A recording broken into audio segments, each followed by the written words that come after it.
Bertrand Bone, Nose Masseuse, by Adam Holwerda. Among relaxation connoisseurs bored with acupuncture, a good nose masseuse is a delicacy. But until recently, nobody knew about the field. If you wanted to succeed in nose masseusery, your marketing had to be superb. Bertrand got his start at sleepaway camp his 10th grade summer, when one cold night his bunkmate Warwick woke up screaming, sinus golf ball behind his eyes and no way to force any air through his nostrils in or out.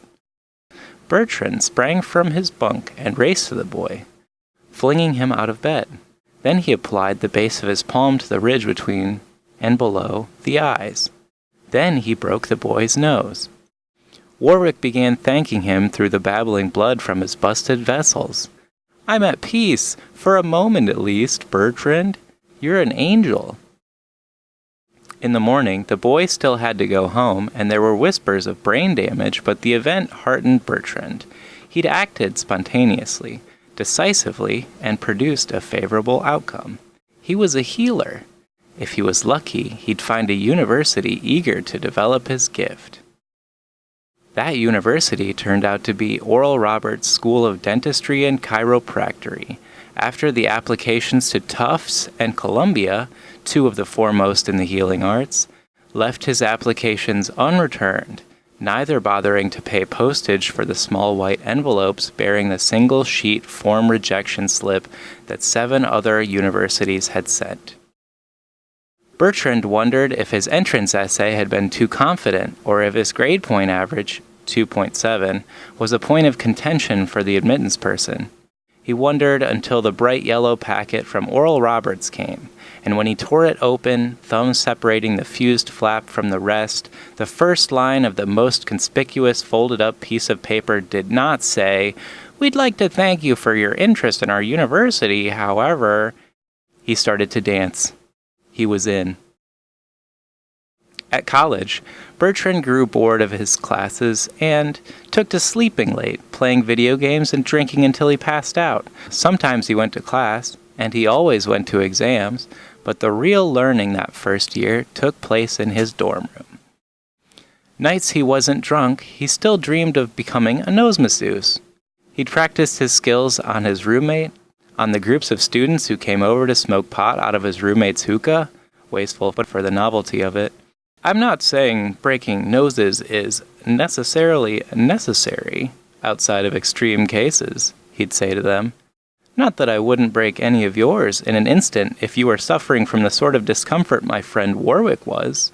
He'd chuckle then, putting the boys and girls at ease, but by the end of the night he'd have given them all sinus realignments and would be telling them what to notice in their breathing from now on.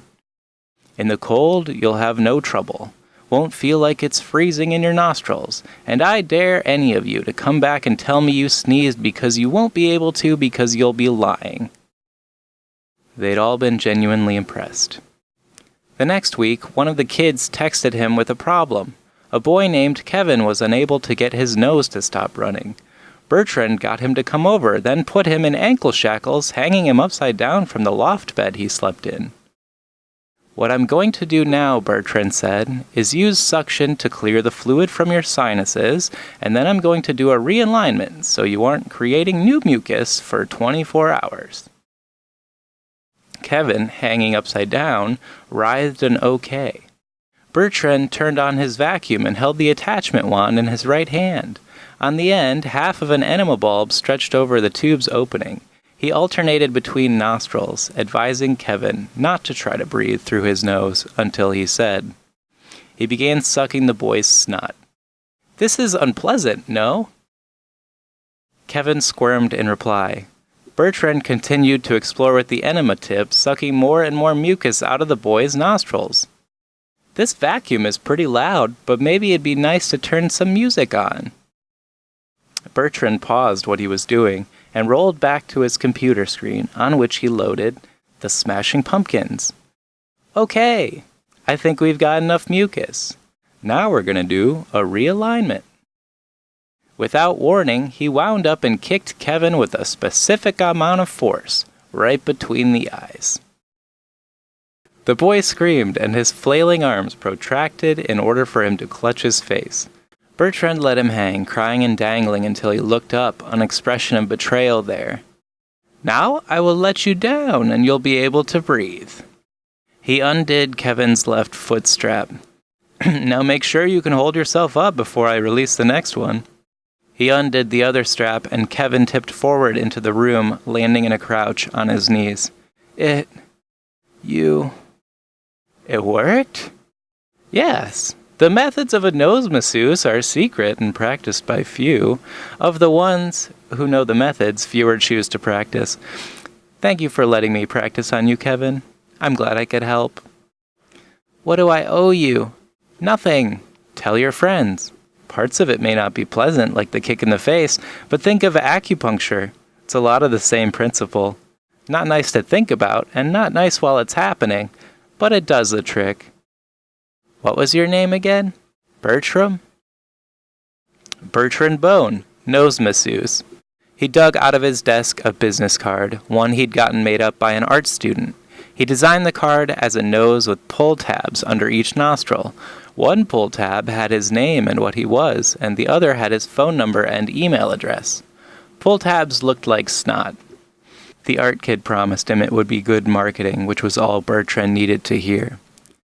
Take this and call me in the morning, Kevin said, enjoying himself now, with his malady tended to.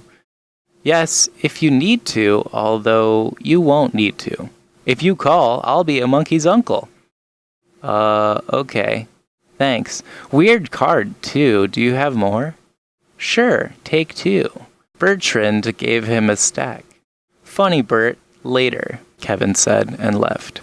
Bertrand did fist pumps alone in his room, the verse of a Smashing Pumpkins song guiding him along.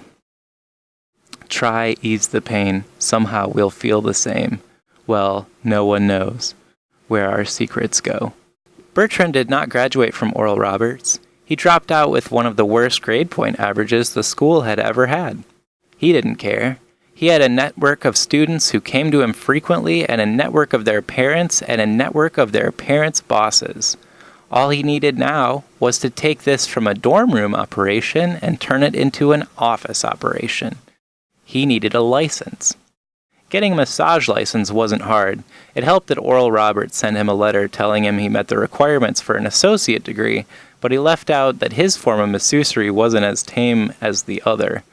His offered no happy endings, but a kick in the face wasn't out of the question. He called his parlor the Olfactory Tune-Up, and that way he got people primed about smells of music to hide its status as an alternative medicine office, funded with venture capital from all the rich bosses who paid him privately for massages. They thought he was magic, a wunderkind. In return, Bertrand started to believe them. Years later, one of the men he routinely saw, and who he was testing a new procedure on, one that centered around the barest tickling of the frontal lobe with temporarily dislodged cartilage, got famous becoming a conspiracy news anchor and began doing unpaid commercials for the services Bertrand provided. He got calls from doctors, lawyers. He got calls from people so powerful that later on, in a state of brain-stimulated nirvana, they confessed to him that they saw themselves as in control of the world and the events that took place in it. Bertrand's lists of VIP clientele grew, and he had to shut down his regular practice. The locals in his town cheered.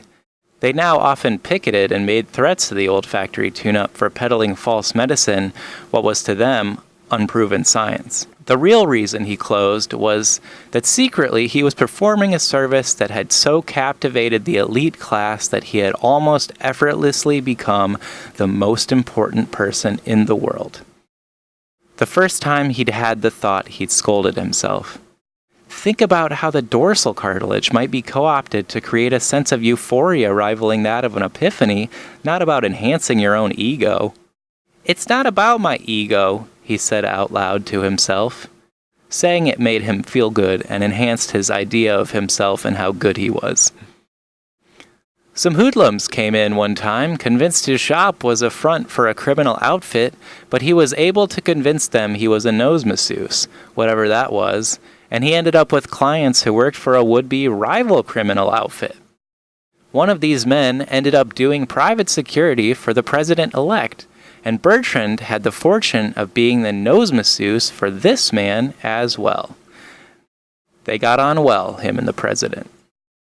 One morning, the press secretary found the president dead in the Oval Office, slumped over his desk, bleeding from the eyes. An official cause of death was still forthcoming, but there were initial reports of plenty of maxillofacial injuries consistent with kicks to the face. The House of Representatives called Bertrand before a grand jury. "These kicks to the face were not from me," he explained. "You see, we got on well, me and the president. Once he had a taste of my nose masseusery, he started scheduling appointments so often I considered moving to Washington, D.C. When I wasn't around, it seems the president moved on to a more unqualified practitioner." The evidence would bear him out. He hadn't moved to Washington, and the perpetrator of the final kicks to POTUS's face was the chief of staff, then on trial for murder, then convicted, then pardoned by the incoming president as an act of good faith. With the attention he got from tangential involvement in the death of a president, stations invited Bertrand on television to sit in a chair in this studio or that, and Bertrand liked the chairs he sat in, and they kept asking him back. If he had a television, he thought he'd enjoy watching his appearances, but it never felt important to him to buy one. He made good money with private clients, but the most fun he had, and what he thought worked best for spreading the word about his practice and the benefits of a properly trained nose masseuse, were the colleges and concert halls, where he'd perform live on willing participants with ailments. Sometimes, these were simulcast around the world, but Bertrand didn't know much about that. He knew he was doing what was working for him, and if it worked for other people elsewhere, that was gravy. Who was he to deny the world his talents?